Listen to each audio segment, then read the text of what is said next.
cara bertindak kami di militer. Sebenarnya Pak Presiden, cara bertindak satu begini, cara bertindak dua ini, untung ruginya ini. Kalau menurut kami ini terserah Bapak Presiden putuskan. Presiden bilang, saya pilihin aja Pak Luhut. Baik Pak, kita laksanain. Kadang beliau tanya, Pak Luhut, Bapak sudah putusin, saya akan loyal. Hanya 2 di tentara, laksanakan, amankan.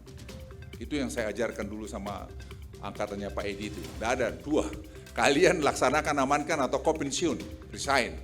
Jenderal Luhut Binsar Panjaitan dikenal sebagai sosok prajurit TNI yang sangat memegang teguh prinsip loyalitas dan pengabdian yang termanifestasi dalam setiap ucapan dan tindakannya. Doktrin berani, benar, berhasil, yang tertanam dalam dirinya sebagai prajurit Komando Pasukan Khusus atau Kopassus, begitu merasuk ke setiap relung kehidupannya. Tak heran bila Presiden Joko Widodo sebegitu besar menaruh kepercayaan kepada pria kelahiran 28 September 1947 ini. Dalam 2 periode kepemimpinan Joko Widodo, publik dapat menyaksikan sepak terjang Luhut Binsar Panjaitan mengawal dengan sepenuh hati setiap kebijakan yang dikeluarkan atasannya tersebut. Hal itu yang kemudian memantik banyak pihak menyematkan beragam julukan kepadanya. Ia dijuluki Menteri Segala Urusan, Super Menteri, Perdana Menteri, bahkan ada yang menyebutnya sebagai RI 1,5, merujuk terminologi RI 1 Presiden Jokowi.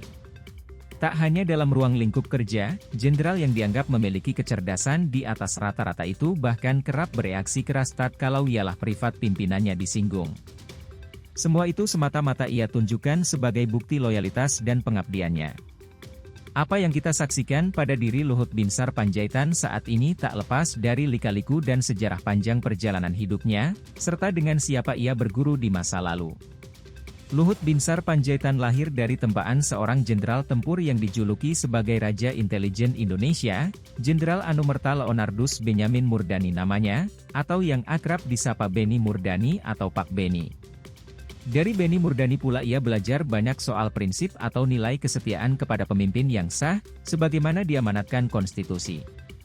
Di masanya, Beni Murdani merupakan seorang loyalis sejati Presiden Soeharto. Jika ingin berkata jujur, 32 tahun masa kekuasaan Soeharto, tak lepas dari kontribusi Beni Murdani yang mampu mengendalikan hampir seluruh lini kehidupan berbangsa dan bernegara di tanah air. Dalam konteks loyalitas dan pengabdian, apa yang dilakukan Luhut Binsar Panjaitan kepada Jokowi adalah duplikat dari perlakuan Beni Murdani kepada Soeharto. Like father like son. Luhut adalah golden boy Pak Beni. Kedekatan Luhut dengan Beni tak lekang oleh putaran waktu. Sesekali Luhut menyempatkan diri berkontemplasi menjenguk makam peristirahatan terakhir Beni.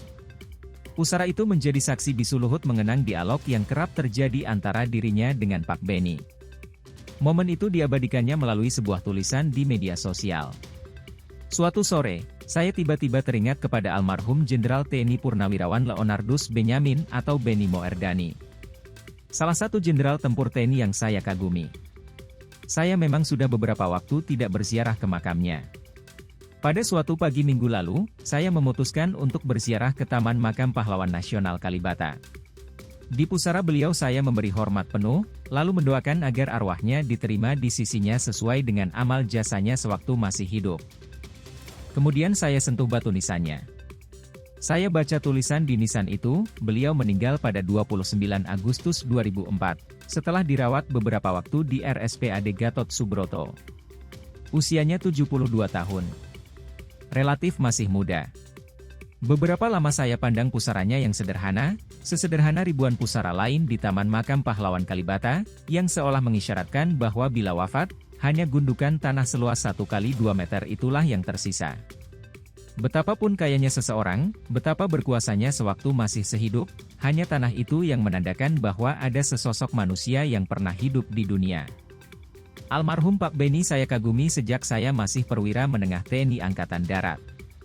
Saya mulai kenal beliau sejak saya berpangkat mayor, sebelum saya bersama Kapten Infanteri Prabowo Subianto dikirim untuk belajar mengenai pasukan anti-teror di GSG 9, di Jerman Barat. Meski waktu itu Pak Beni berpangkat Letnan Jenderal dan menjabat Asintel Hankam Abri, dari waktu ke waktu ia selalu minta saya berikan laporan kemajuan sekolah kami. Ia tidak malu menelepon saya dan mengajukan pertanyaan yang mendetail. Setelah pulang dan saya mulai memimpin pasukan anti-teror pertama di Indonesia, yaitu Datasemen 81, saya sering dipanggil menghadap Pak Benny di kantornya di Jalan Saharjo, sekarang lokasinya menjadi Balai Prajurit TNI. Entah menanyakan pelatihan pasukan, atau lain-lain. Dari situ saya mendapat kesan khusus mengenai betapa ia memiliki karakter yang sangat kuat.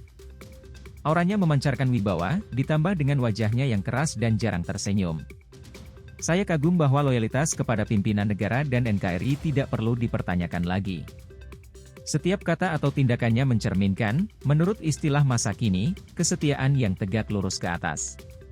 Suatu hari, sebelum saya mendapat penugasan memimpin operasi khusus pengamanan Presiden Soeharto dalam KTT ASEAN di kota Manila, Filipina, Pak Benny yang sudah jadi Panglima ABRI mengatakan dengan dingin, "Luhut, sejak 2 atau 3 tahun lalu, sudah banyak yang antri untuk menggantikan saya, tetapi orang ini," sambil menunjuk foto Pak Harto di dinding, "kalau terjadi sesuatu pada dirinya, Republik itu menjadi kacau," kata Luhut mengisahkan ucapan Pak Benny. "Jadi Luhut, taruhan keselamatan Pak Harto adalah lehermu," ancam Pak Benny. Sebagai perwira saya cuma menjawab, "Siap, laksanakan." Akibat sering dipanggil ke kantornya, lama-kelamaan saya jadi risih.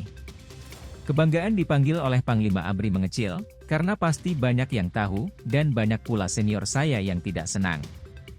Mungkin juga jadi iri, seorang perwira menengah dipanggil oleh Jenderal Bintang 4 berjam-jam. Suatu hari ketika mood Pak Benny sedang bagus, saya beranikan diri bertanya, "Pak, mohon izin, lain kali kalau memanggil saya bisakah melalui atasan saya?" Saya curi pandang wajahnya, dan mukanya lalu mengeras. Kedua tangannya mulai menyapu-nyapu mejanya, dan saya menyesal kok berani-berani membuat beliau marah. Tapi nasi sudah jadi bubur, saya pasrah. "Luhut, saya Jenderal Bintang 4, dan kamu letkol," tegas Benny dengan nada dalam, sambil menunjukkan tanda pangkatnya di bahu. "Siap," jawab saya. Itu saja, dan saya sudah mengerti maksudnya. Sejak itu saya tidak pernah berani menanyakan lagi soal itu. Beberapa tahun kemudian ketika Pak Benny pensiun, saya menerima konsekuensi karena jadi Golden Boss Pak Benny. Tapi saya terima itu dengan besar hati. Tidak jadi Danjen Kopassus, tidak jadi Kasdam atau Pangdam, bagi saya itu harus bayar sebagai akibat kesetiaan yang tegak lurus.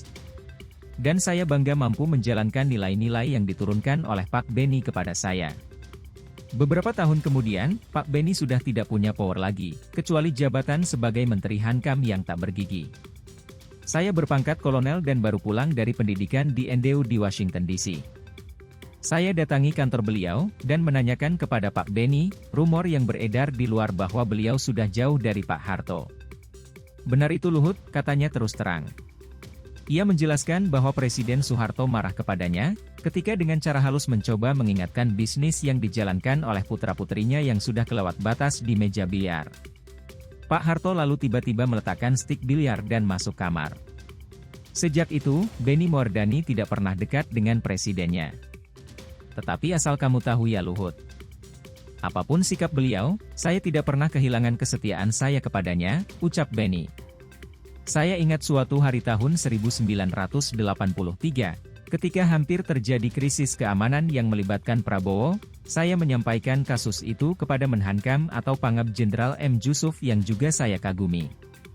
Beliau berkata pendek, "Luhut, saya percaya kesetiaan Benny, saya tidak ragukan dia. Karena Pangab sudah memutuskan, maka permasalahan sensitif tersebut selesai dengan sendirinya." Banyak pelajaran mengenai kepemimpinan dan kemiliteran yang saya pelajari dari beliau.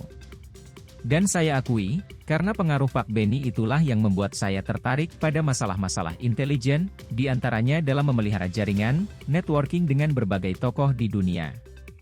Beliau mempunyai buku alamat kecil yang sudah lusuh, karena penuh dengan nama-nama tokoh penting, dan nomor telepon hotline yang ia bisa hubungi 24 jam sehari.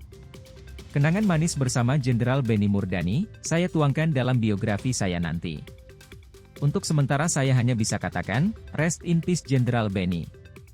Hingga hari ini saya tidak mengecewakan harapan Bapak.